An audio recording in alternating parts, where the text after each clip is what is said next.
we're going to go over the kettlebell swing real quick. And I know I got a couple of messages that that the kettlebells, y'all were having to scale down on the kettlebell swings because they were starting to hurt your back. I'm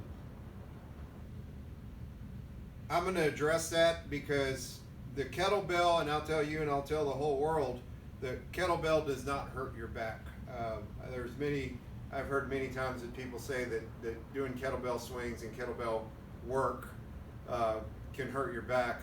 Well, doing barbell work and doing other things in the yard and just, living your life can hurt your back too. So if that's true, then yeah, kettlebell can hurt your back if you do it wrong. And that's what I wanted to kind of go over, was doing it right and doing it wrong. Doing it wrong will really wear your back out.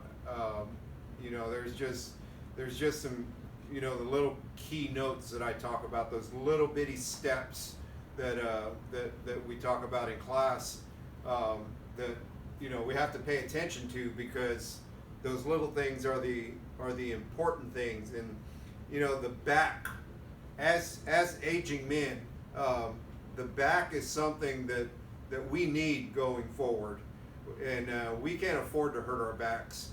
And that's one of the reasons why I love kettlebell so much, is because when you do kettlebell correctly, the chances of hurting your back are reduced in just regular everyday life, because you're conscious of what a hinge is. And I'm going to go over all the hinge and all that stuff, because the hinge is something that a lot of people don't understand what it means to hinge. So I'm going to use this stick to demonstrate the hinge. The hinge is where you bend in half. I mean, you should be able to hold a stick like that when you bend in half. So the problem when you tell people to hinge and they think they're hinging is they want to bend their knees and bend over like that. They do some weird stuff when it comes to hinge, and I can't even do that would be a hinge, straight leg. Some of the weird stuff that you see when people, especially a hinge like that. I've seen hinges like that where all you're doing is you're just cutting yourself in half and sending your butt backwards. And basically that's what the hinge is. And I mean, you send the butt back and you stand up. And that's pretty much the movement of a kettlebell swing. And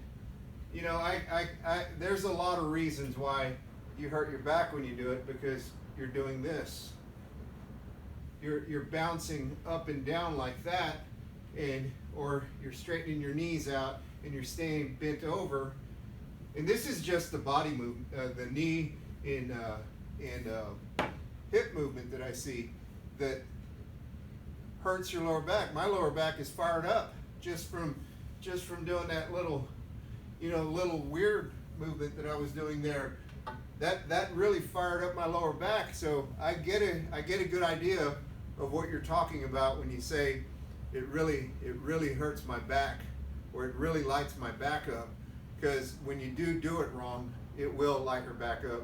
So I'm going to show the correct way to do a kettlebell swing, so you have that reference at least to be able to understand how the kettlebell swing is intended to work. The upper body has very little to do with the kettlebell. So, if you can do this with a 53-pound kettlebell, you're a very strong dude. So if you can take a 53-pound kettlebell, you can stand here from just a strict raise, and that kettlebell never droops down, and you can do that, because that's what you're doing when you do kettlebell swings. That's what I see. I see this.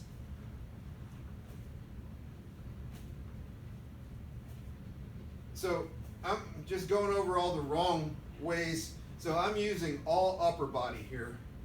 My hips aren't doing anything. I mean, this is only an 8-pound kettlebell, by the way. I'm just moving my arms to show you how my my hips aren't even moving, and the kettlebell swing is all about the hips.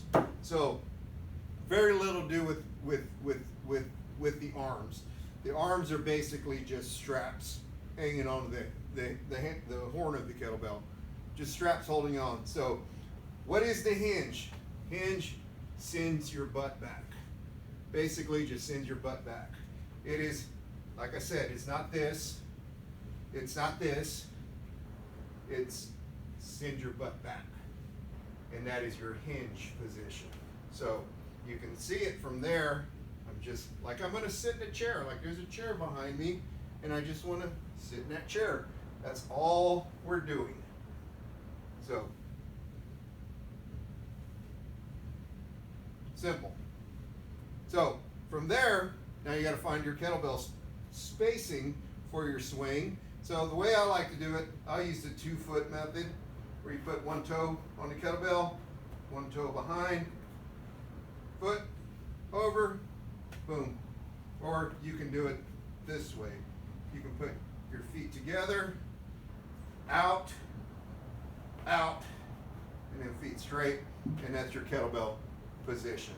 So it would be boom, boom, stand together, toes out, heels out, and then straighten up. And I'm set up for my kettlebell swing. So that's your height position. Most people, when they start a kettlebell swing, they start right here, or they'll start right here. Some of them may even start back here.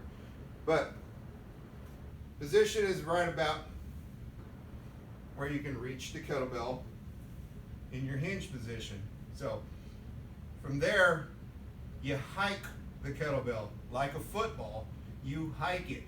I cannot stress enough how important getting the first rep right sets up all your other reps. Because if you start off in a position where you're having to force that kettlebell up, now this is what you're going to be doing the whole time. You're going to be leaning back because you just fired up that sequence of muscles to do that, especially when you really don't know the movement. So we want to hike it back. So when you hike it, you already have a rep. So hike, and this is a dangerous game with the boys. And I'm going to tell you that. We're going for right here. We want that kettlebell to come right here. You got to trust yourself with that one. So, going to hike that one, back, hike, swing, and then park it. Hike, swing, and then park it. You got to get comfortable with this. Hike, swing, and park. We call these swinging parks, by the way. And then from there, when that feels good, you just go into your swing. So at the top, that kettlebell is weightless. So I'm not using any upper body on that. So, other thing about kettlebell, it will get your heart rate up quick. So, we'll give that one a go.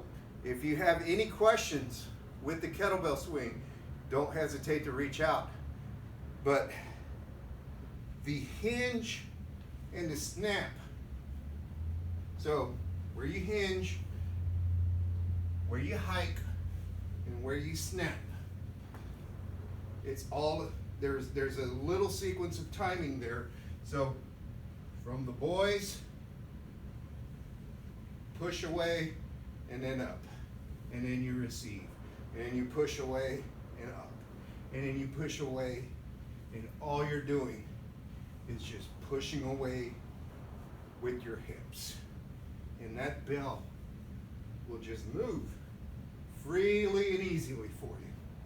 So, the other thing is about packing the shoulders, keeping those shoulders packed.